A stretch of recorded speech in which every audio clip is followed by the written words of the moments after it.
Hello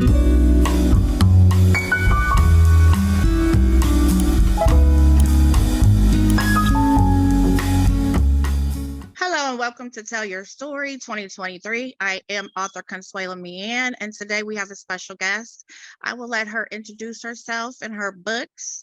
Welcome to Tell Your Story. We are so happy to have you. How are you today? I'm well. How are you? I'm doing amazing. I'm excited for our interview. So first of all, let me allow you to introduce yourself to our audience. I am Naja Kierre. I am an author, of course. I've been writing. I started writing. I wasn't even in middle school when I started writing, and I had been working on my book for a while. I finished it in 2018, and it's basically a memoir. I wouldn't say it's an autobiography. I like to tell my story through art. So you will have a little poetry, some encouraging words. There's no beginning or end. So you can start it wherever in the book you feel you need to, if that makes sense. Absolutely. So what inspired you to do your first book? I know that you're working on your second, but what inspired you to write in the beginning? Because a lot of authors have come to me with questions and they're like, how do I get started? And my advice is always to just to start writing. What is your advice and how did you get started?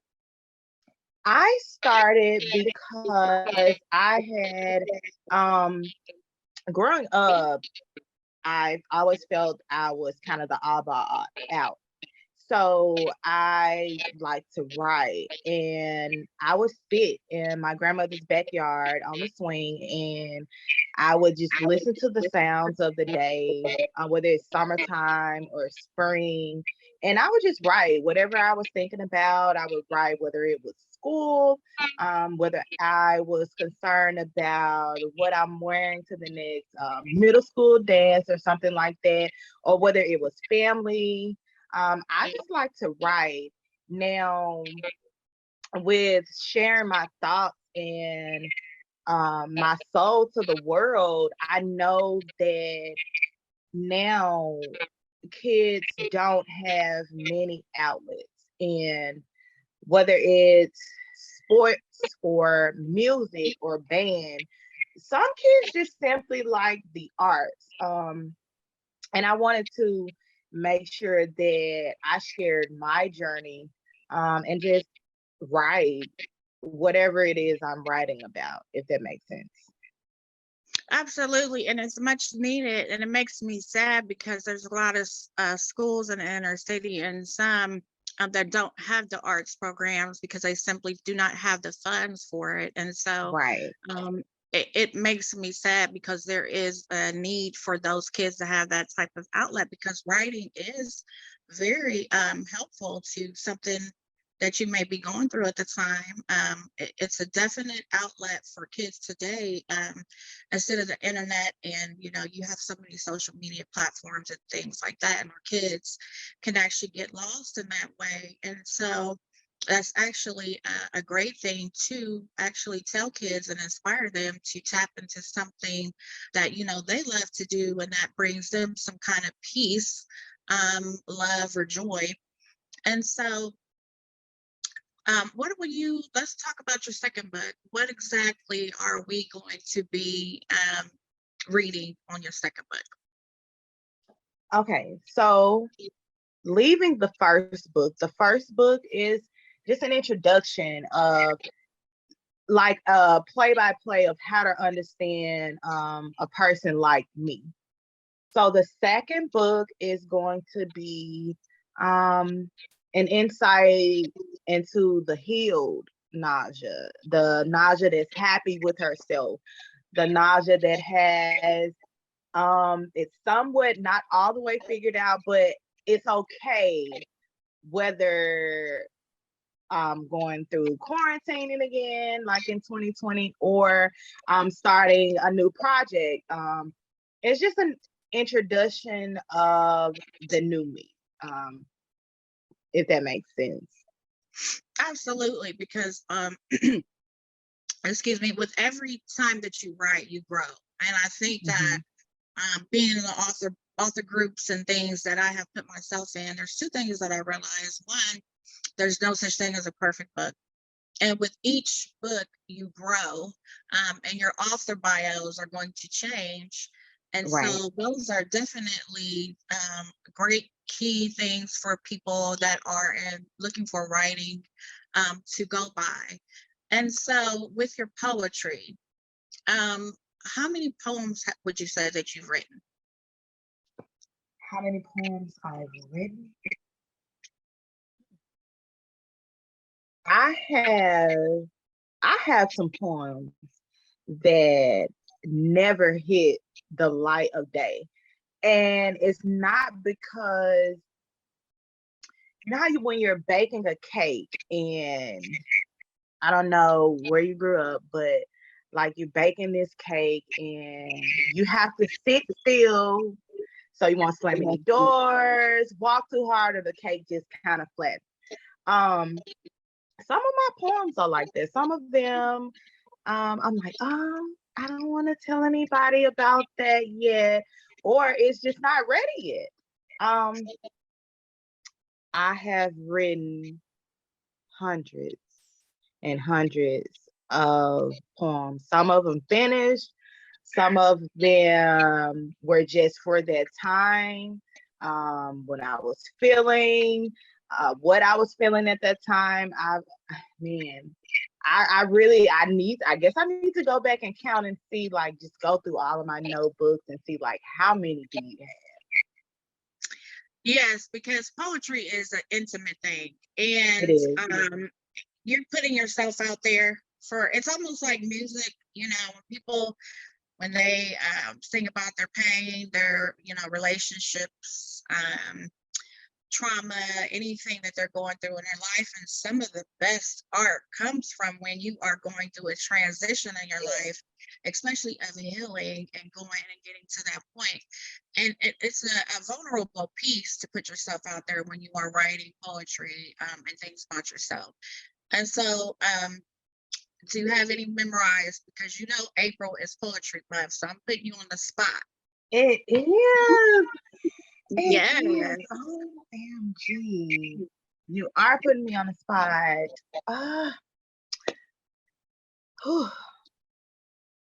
And do you remember just even a couple lines? One of my favorite ones from the book is Yellow Brick Road. It's called the Yellow Brick Road. And it describes the journey in looking forward to something that it may just be a dream to me. But if you're familiar with The Wiz or The Wizard of Oz, like that Yellow Brick Road is what keeps you on that path. And you look back and you're like, oh, I've come this far, I can't stop. It's called the Yellow Brick Road, and it talks about, and in the poem, I am describing this cottage I'm sitting in. And in this cottage, it sits in the middle of the yellow brick road. And you have the road behind you and the road ahead. And the yellow brick road is kind of a metaphor for where I'm going and the dream of where I can be in. It just kind of encourages me to keep going. So you have the cottage and you have the fireplace, and I'm sitting there, and I've used that cottage for refuge and rest, and just to sit back and think and ponder on the road ahead, if that makes sense. Absolutely. And I find too, like, I am from Ohio. My family is from Arkansas, some hick towns in Arkansas. I won't say it like that. It's every place is beautiful. It's as beautiful as you make it. But it's from the South. We have Southern roots, and so I find my dad's family is from Virginia, and I find nature to be so refreshing. It And is. I ended up moving out to Arizona 2019. And there's times that I'll just stroll through the mountains, just, watch the sunset on the mountains. It's the most beautiful thing I love. It brings me peace, a peace of mind, and it kind of clears my thoughts. And so it's definitely important for people to, especially kids. I think what hurt kids the most, you mentioned COVID and children, was the lockdown because I know when I was little, I'm going on 45. And when I was younger, we stayed outside all day. Right. We were on bikes. Our parents probably didn't worry about where we were too much because they know we would, get home and things like that. And if they did, we weren't told they were worried. But now it's just in a different time and place and setting for kids. And I think COVID, helped a lot of children with anxiety and caused anxiety with them. And being with nature is a great thing. It's a wonderful thing, as you mentioned. And so, what is the most inspiring thing in your life from your own childhood up until now that has had the most huge impact in your life? I think the biggest impact is, even though I felt like I was the oddball out in my home, I was able to express myself the way I wanted to, whether it was through the coloring of my hair or lipstick and eyeliner, trying that at a young, just being free to navigate waters that sometimes as adults we forget that kids have voices as well. So I was able to express myself whether I wanted to or not. I was given the floor to express myself the way I needed to, and that's very important because sometimes we may not have the words to say, but just having that option and that freedom and liberty to express myself, that really helped me when I becoming myself and learning and unlearning things, that it was a big pillar for me to know that, I do have a voice, even when I feel like I don't, if that makes sense. Yeah, absolutely. And that probably is something that helped you through to be able to put yourself out there to write and to share it with the world, because a lot of it, growing up old school, is like you didn't have a voice. Some kids didn't have a voice. Exactly. And you do what I tell you to do. You don't know more than me, as a kid, but you can learn from children. You You can learn, can. and my motto has always been open your eyes, your heart, and your mind to continue to learn. Because if you don't Exactly. and you become closed-minded, it's not going to get you far. If you're willing to learn, admit your mistakes, make them right, Mm-hmm. you'll go farther. There's different perspectives to life. People have different upbringings and everything. And so it's important to actually let our kids know that when we're raising them. And so I'm in the middle of gentle parenting. I said gentle parenting, Gentle and parenting. Yes. discipline, because they still need to be Challenge. absolutely. Yes. So I always tell my kids, it's like it's not my job to for you to like me, and I always don't like me. Mm-hmm. It's my job to Mm-hmm. get you ready for this world, because one day I'm gonna have to let your hand go. And so, what's the best advice? Now, are you a mother? I am. I have a Okay, 12-year-old son. So he's that's going through the preteen stages, and this is, it's difficult. So yeah. I have a teenage son too. And we go through some changes over here as well, but it's also so rewarding to watch them It become is. who they're going to become and guide them and love them along the way. And so, in closing out today, what would be your last words to share with the world about your books, about yourself, um, just in general, to draw your readers in, um, to just not just follow you through your books, but on your journey through your writing? Because I have a feeling that the second book is not going to be your last.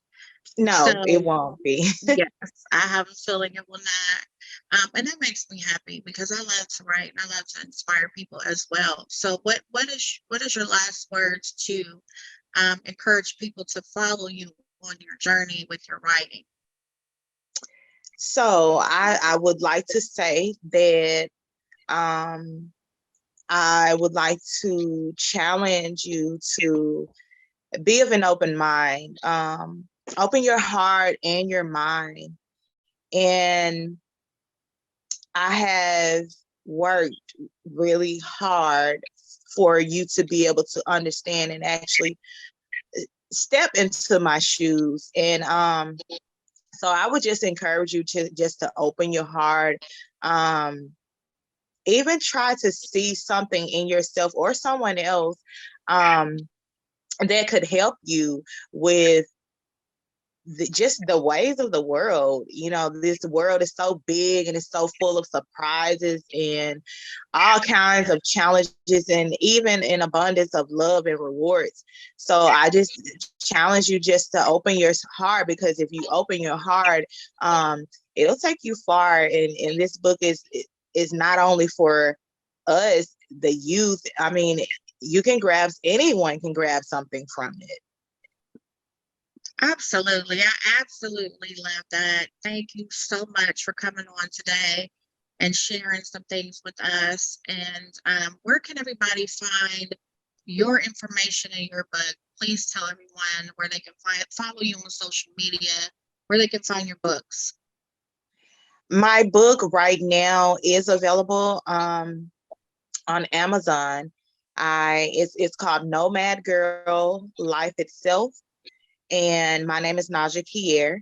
So I do have a Facebook page as well. You can follow my page for any updates, and that the page on Facebook is Naja Kierre as well. You can find my email and any other ways to contact me in any upcoming activities that I'll have planned. Great. That is amazing. And I wish you the best on your journey. And I'm pretty sure this will not be the last time you and I talk or meet or catch up. When I have season 3 of this, I will invite some returning authors back on to see where you are. And also, too, I want to say that our book fair this year is sponsored by J. Mark Publishing. We actually share a publishing company, jmarkpublishing.com. You can find more information on Naja. And thank you so much for being on today. And we look forward to your next book. Thank you. Thank you.